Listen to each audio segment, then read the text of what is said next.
everybody. Welcome back to English 247. This is for our class for Thursday, the 13th of June, where we are putting some closure onto persuasion. And I wanted to begin at least talking about the idea of Jane Eyre. And I must say that Jane Eyre is one of my favorite texts in the class, but I think all of the texts become temporary favorites when I'm talking about the text. And in terms of persuasion, we were talking about characters last class, and today I wanted to talk about some of the important points in the book. And actually, it's divided up into two volumes, Volume 1 and Volume 2, as you can see in the notes below. And as we had discussed, the text is supposed to be a satire, a kind of critique on inherited wealth.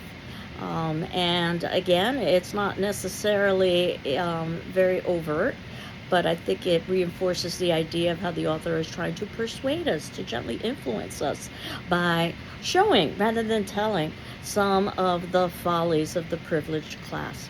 Of course, it's also a romance story, and that is something that we will also see with Jane Eyre. Now, decorum and appearances were particularly important in the 1800s, and also particularly important for the higher classes. And we get reference to that right in the beginning of the novel when Sir Eliot is looking through the Bartonage, which is a book that lists all of the nobility and their familial connections. I guess it's almost like a who's who, if people are familiar with the Who's Who publication in the United States. And also, you might have noticed the importance of mirrors throughout the text. Sir Eliot is very concerned with external appearances. The idea is that Anne Elliot is more concerned with internal appearances. But he's very concerned with beauty, very concerned with youth. He's very pompous, he's very arrogant, and he is definitely not self-aware. So he has mirrors throughout the house because he's continually admiring his appearance.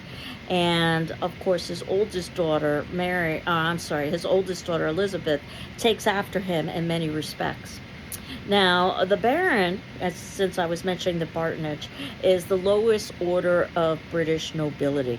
And we learn a little bit about Sir Eliot's wife. Keep in mind that Sir Eliot is a widow now, which is the impetus of one of the major questions in the text. Will he remarry? And if so, what will that do with family inheritance?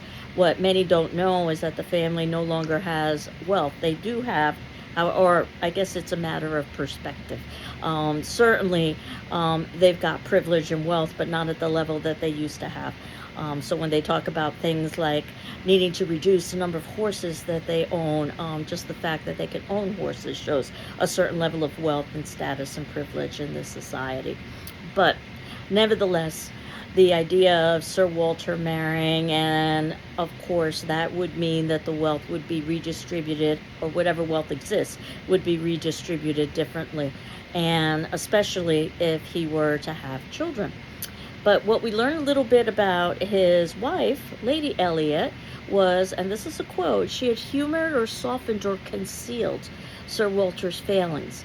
And I can't help but think of the cult of true womanhood when we were talking about the ideal female and the true woman, which was in part not only to be a homemaker, but to save men from their baser instincts, such as their husbands, for instance, from their baser instincts. And that although Lady Elliot was not the very happiest being in the world herself, she found enough in her duties, her friends, and her children to attach her to life. And this is something that we will directly confront with a text such as The Awakening, which is the last text of the semester. But basically, a woman's purpose was to live through her relationships with others. And we're told that it's been 13 years since Lady Elliot has died, and 13 is a rather ominous number. And Sir Walter is in financial difficulty, so this idea of 13 perhaps foreshadows some of the problems that the family is experiencing. And Elizabeth, who is 29, so she's on the cusp of 30, still single. And at that time period, perhaps even somewhat today, the idea of reaching one's 30s and not yet being settled would raise eyebrows. However, Elizabeth is acting as the lady of the house. In many ways, she's taken the role of her mother, her deceased mother, Lady Elliot. So she is not experiencing the kind of disdain and concern that the middle daughter, Anne, is. And I had suggested last class that perhaps one of the reasons, of many reasons, is that Anne is the middle child, and that often in terms of birth order, the eldest and the youngest will receive more attention than the middle. Anne is 27. There are great concerns as she's reaching the ending of her 20s, and she's still unmarried, and she has lost her, quote, bloom, unquote. There's lots of references to the idea of bloom related to appearance, her youthful appearance, in effect. And the youngest daughter is married, but she married, quote, merely, unquote, a respectable family with fortune, not nobility. So there is a distinction between the two, between having finances and having status.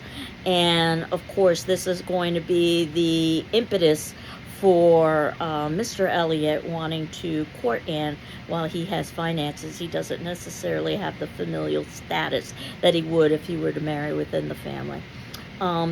One of the things that we learn about Sir Walter Elliot, which would have been a concern of others during the time period as well, particularly of status, is that the Navy or other professions could bring persons of obscure birth into undue distinction. So this is very much a questioning of hierarchy and whether bloodlines alone can account for privilege and wealth and status. We know that the Elliot family needs to relocate and rent out their home for financial reasons, but they don't want to state that. So instead, they create the idea of them going on vacation, and they go to Bath, which was a very fashionable place at the time, and that allows them to save face. And they can rent out to someone from the military who has a certain level of status. The admiral, and that said, he also has a certain amount of income, obviously, to be able to afford the rent. But he certainly won't overshadow British nobility, such as Sir Walter. And one of the things that happens is that as the family goes to vacation in Bath, Anne stays behind with her sister, who's living with her, or nearby her in-laws, the Musgrove family. This allows Anne to really widen her circle from her nuclear family to her in-laws and find a very different approach to life. Again, the Musgroves are distinct in that they have hobbies and interests. They even allow their daughters to court and marry on their own, which definitely would have seemed unusual for the time period. And the Musgrove family really appreciates Anne in a way that her own blood family doesn't. So as the family increasingly begins to rely on Anne, Anne begins to recapture her self-esteem, or perhaps capture her self-esteem. Perhaps she's never really had the opportunity to have self-esteem living within the Elliot family. And she's also recapturing her bloom, her youthfulness, which is going to make the romance novel of the book happen, because there will be several suitors who are vying for her attention. And we see the importance of marriages, and not just from a romantic angle, but from an economic angle and from a social angle. The Musgroves, and perhaps we have to suspend a little bit of disbelief here, they happen to be connected to Frederick Wentworth. And of course, Frederick Wentworth had courted Anne in Anne's youth, but he had not achieved status or money, so Anne was persuaded, and there's that idea of persuaded, not to pursue this relationship, which was her true love. And she hasn't married since. And Frederick comes back with both status and money, and now he's looking for a wife, in effect. So that will be part of the romantic intrigue that we will be introduced to. And the awkwardness of these two former lovers, not that I'm insinuating that they consummated their relationship. They probably had not, but the idea that they were engaged, and or at least close, and that ultimately Anne rejected Frederick, so you can think about the hurt feelings associated with that and the awkwardness of them being reintroduced to one another because they're now running in the same social circles. Because again, we might have to suspend some disbelief that Frederick's sister and her husband have rented the Elliot house, Kellynch Hall. So one of the episodes that occurs in chapter 1 that might seem insignificant is one of the Musgrove children, little Charles Musgrove. And again, notice how often the names are similar. There's lots of Charleses, Williams, Walters. All of those are considered to be appropriate names for nobility. Charles Musgrove falls and dislocates his collarbone. That theme of falling, whether literally losing one's balance or falling in love, which again is a kind of loss of control. And it turns out that neither Musgrove parent really wants to stay with him and care for him. They really would prefer to meet the new person in town, which happens to be Frederick Wentworth. This says a great deal about parenting. The assumption is that, and Mary says this quite clearly, that the assumption is that she should sacrifice and not engage in social activities to take care of her child because that's her duty as her mother, and that the father doesn't have those same expectations. In the end, it turns out that Anne volunteers to take care of Charles while both parents go to visit Frederick. Again, Anne is not necessarily particularly excited about seeing Frederick after the way that the relationship had ended years prior. And we learn about Admiral and Mrs. Croft, and we see that Frederick's sister and her husband are a very different kind of couple. They have no children. They married for love, and they think that the worst thing in marriage is separation. So this is very different than the other kinds of arranged marriages that we're seeing and social unions that we're seeing. The major excitement in the first part of the novel is to go visit Frederick Wentworth's friends. So again, this widens their social circle. And the friends are the Harvilles, who live in Lyme, so they're going to need to do a little bit of traveling there. And the Harvilles are very similar to the Musgroves in that they have their own hobbies and their own interests, and they basically subsist in and of themselves, not necessarily relying on the social energy of others. And this is something that we'll also see in Jane Eyre. And we find out that one of the women that Frederick Wentworth seems to be quite serious about, Louisa Musgrove, is going to walk on a wall. It may not seem terribly significant, but again, she loses her balance and she falls. And the idea is that, of course, she is just a little bit too reckless. The problem with Anne at the beginning of the novel is that she was too submissive and easily persuadable. But Louisa is the opposite extreme, is that she's too independent and too reckless.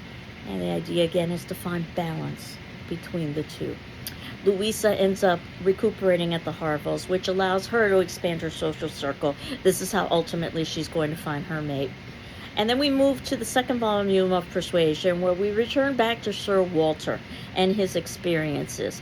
And we're introduced to Mr. William Elliot. He returns to the Elliot family circle.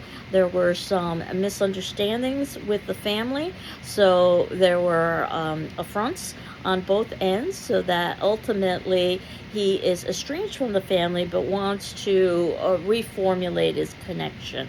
And the question is why, and of course we'll find out as the novel progresses that he has very selfish reasons for wanting to do that. At this point, Anne is out in the world, has her bloom back, and is being appreciated by multiple men, and that includes Mr. William Elliot. Of course, Captain Benwick, Mr. Elliot, Frederick Wentworth appear as possible suitors. That's the romantic element, is to see who will ultimately be deserving of Anne. Notice that Anne is a passive observer, and we basically see everything through Anne's eyes. We're also introduced to the Viscountess Dalrymple. She is superior in status to Sir Walter, so most of the characters in the book are inferior in status to Sir Walter, but she happens to be superior. So we can see how Sir Walter acts not just with those who are below him, but the way that he fawns over those that are above him. And Anne freely admits her embarrassment about that. Mr. Elliot is trying his hardest to impress Anne, and Sir Walter is trying his hardest to impress the Viscountess. Anne, in fact, says she was ashamed, that's a quote, of her family, and that she preferred the company of clever, well-informed people who had a great deal of conversation, rather than birth, education, and manners. So this goes to show how unique Anne is in the context of her family. And one of the ways that she shows that is by maintaining a friendship with the Mrs. Smith, Anne's former classmate, who is now and this is a quote, a poor, infirm, helpless widow living in Westgate Buildings.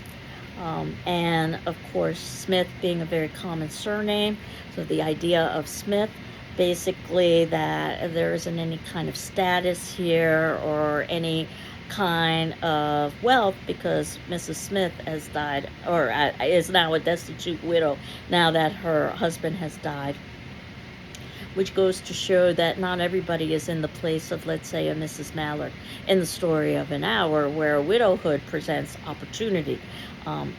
And Anne is human. So she has her flaws as well.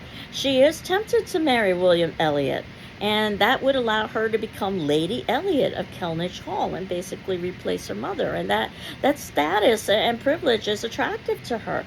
But she resists because, from her perspective, William Elliot was rational, discreet, polished, but not open, not sincere, not real. And it turns out she's right as the novel progresses. Louisa, you'll remember she had fallen off that wall, and then she ends up forming a relationship with Captain Benwick, who's staying with the Harvilles. Or you'll remember Captain Benwick had been engaged, and his fiancée had died. And part of the questions of the novel is that how long should one mourn, or how long should one remain committed to an individual or relationship, even when that relationship doesn't exist? Frederick Wentworth is rather surprised that Benwick would so easily move on and find another fiancée to become his wife. And Wentworth says, quote, "A man does not recover from such a devotion of the heart to such a woman. He ought not, he does not." The assumption is that Wentworth has been pining away for Anne, just like Anne has been pining away for Wentworth. And Anne has deliberately made a choice to remain single, and it seems that Wentworth has as well, even though, of course, he was busy in the military. It turns out, and again, we have to suspend a little bit of disbelief, that Mrs. Smith, Anne's friend, was friends with Mr. Elliot, who, of course, is attempting to court Anne. And we find out that Mr. Elliot is nothing but a scoundrel, if I can use that term. Certainly would have been used at the time. And that Mr. Elliot had very clearly indicated his disdain for the Elliot family. He really wanted nothing to do with them. And that Mr. Elliot had married a woman purely for money and not for love. And now that he has money, this is the reason why he's interested in the Elliot family, so that he can have some status. And also that Mr. Elliot was good friends with Mrs. Smith's deceased husband and encouraged Mrs. Smith's husband to spend beyond his means. And that also is one of the elements in the novel, is that one should not live beyond one's means, which is something that the Elliot family has been doing. They're in great debt. And Anne says that the right thing to do is to be able to put closure onto that debt and to honor their debts. The major crux of the issue now is that Mrs. Smith's deceased husband had perhaps a little bit of small inheritance, some property, but because Mrs. Smith has no real legal power, because she's a woman, she can't ultimately acquire that property, and she has no one to work in her behalf. And while she asked Mr. Elliot for assistance, he refused. So all of this is evidenced in letters. It does remind me of Frankenstein in the epistolary novel, where we learn so much through letter writing, and we talked about the pros and cons of that narrative technique, that a letter serves as a kind of physical document of evidence, but it also is very subjective because it's written from one perspective. It turns out Henrietta, another of the Musgrove daughters, will marry Charles Hayter, and that while he isn't necessarily going to be in a profession of great wealth or privilege, it will have a certain level of honor since he's going to go into the ministry.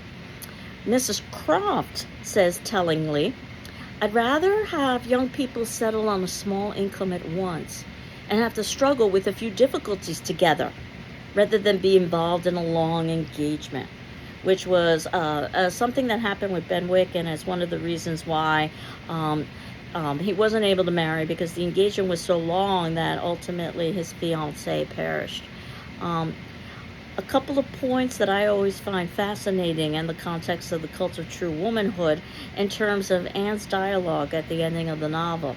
The first is that, quote, "Men have every advantage of us," and she's talking about women, "in telling their own story. All the privilege I claim for my own sex is that of loving the longest, when existence or when hope is gone." And of course, she's referencing her own feelings towards Frederick. And ultimately, Anne needs to re-examine her actions and says, "If I was wrong in yielding to persuasion once," and she's talking about listening to Mrs. Russell and not following her heart, and being with Fred Wentworth despite the fact that he had not established himself yet. "If I was wrong in yielding to persuasion once, remember that it was to persuasion exerted on the side of safety, not risk. I was right in submitting to her, that if I had done otherwise, I would have suffered more in continuing the engagement than I did even in giving it up, because I should have suffered in my conscience." We talked about how Lady Russell acted as a kind of mother figure, and that while Lady Russell didn't necessarily give Anne the best counsel, Lady Russell certainly didn't have ill intent and is able to admit her errors so that ultimately we can have a happy ending. This is going to be a romance novel with the happy ending. The plot twist, you should always have a plot twist in a romance, is that Mr. Elliot ends up with Mrs. Clay, of all people, the friend that Elizabeth has had over, and the concern is that Mrs. Clay, a widow, is going to be vying for Sir Elliot's attention and ultimate marriage proposal. And I had mentioned last class the idea about how Clay is malleable. So when Mrs. Clay saw that she didn't have any opportunity with Sir Elliot, she went to the next available man, which would be Mr. Elliot. And while Mr. Elliot doesn't necessarily have the status, after all, he's not a Sir, he's just a Mr., he actually has more money than the Elliot family because of his union and marriage. Our happy ending is that Anne and Frederick Wentworth marry, and he will assist Mrs. Smith in acquiring her property so that ultimately she will be in a position that is much more financially secure and physically secure. So this gives us a lens into what the 1800s, that was my cuckoo clock, my apologies, to what the 1800s might have looked like for a female and also male. In the privileged world. And when we move on to Jane Eyre, we're going to find out what it would be like to be a female in a world that wasn't nearly as privileged. And you can see in the notes below in the third section, I've included a link to Jane Eyre, though I've also ordered the text for you as well. Jane Eyre is a Gothic romance, and we talked a little bit about the Gothic tradition when we were talking about Frankenstein, so that you can expect some of the same conventions about possible supernatural events, about the importance of atmosphere, mysteries that need to be solved, things of that nature. There also is a good amount of social and religious commentary that would have been rather scandalous for the time. Jane Eyre was originally written under the pseudonym Currer Bell. In fact, there was great skepticism that Currer Bell could even be a woman. And of course, I think Elizabeth Rigby in the Quarterly Review summarizes some of the reasons why. Um, and I think I believe that with the text that I ordered for class, this is part in your introductory commentary, that Jane Eyre's author is, quote, blamed for the highest moral offense a novel writer can commit, that of making an unworthy character interesting. The book was said to be mischievous, vulgar, that pandered to the public taste for illegitimate romance. So that's something for you to consider as you go through Jane Eyre. Now, I can, without too many spoilers, suggest to you that names are going to be incredibly important in this book, so you should pay attention to that. You might be familiar with the expression plain Jane. One of the reasons why Jane is named Jane, and the idea is that she's a plain, poor orphan. However, she has self-respect, starting in childhood, which just continues to grow over her life. And we get very much a coming-of-age novel, so she's reflecting back as an adult upon her earlier years. And unlike Anne in Persuasion, who is an observer, Jane is an active participant. This is a text where there's going to be a lot of action, so even though it's a much longer text, it's the longest text of the semester and might perhaps for that reason be the most challenging, but it moves very quickly. So I've always suspected that Persuasion might be the most challenging text just because it moves so slowly. Erica Young, a great feminist critic, said that Jane might be the first heroine in fiction to know she needs her own identity more than she needs marriage. Her determination not to relinquish selfhood for love could well belong to a contemporary heroine. And I very much agree. So I'll see what your perspectives happen to be as we continue on. In that preface is an introductory material. We're told by the author that conventionality is not morality, and self-righteousness is not religion. And we will see that throughout the characters and throughout the episodes that occur. As long as Jane Eyre is, I've always suggested to my students that you think of it as 4 separate books. That might make it a little bit easier to manage. The first being the first 4 chapters, chapter 1 through 4. That's about Gateshead. That happens to be the location where she's living. Lowood is chapters 5 through 10, and that's her next location. Thornfield, that's chapters 11 through 27. That would probably be the longest section, and that's her next location. Morehouse, or also known as Marsh End, and that would be chapters 28 through 35. It's her next location. And then finally Ferndean, and that's in chapters 26 through 28. So, chapters 36, to 38. So perhaps thinking about the novel as those 5 books would be useful to you. We'll talk about more about the novel next class. Now, there are film adaptations for all of these texts. And as you know, I had wanted us to watch the 1930s film version of Frankenstein just because it's so popular from a cultural perspective. It really made Frankenstein iconic. Now, you may be familiar with the BBC, a very well-respected British company that produces media.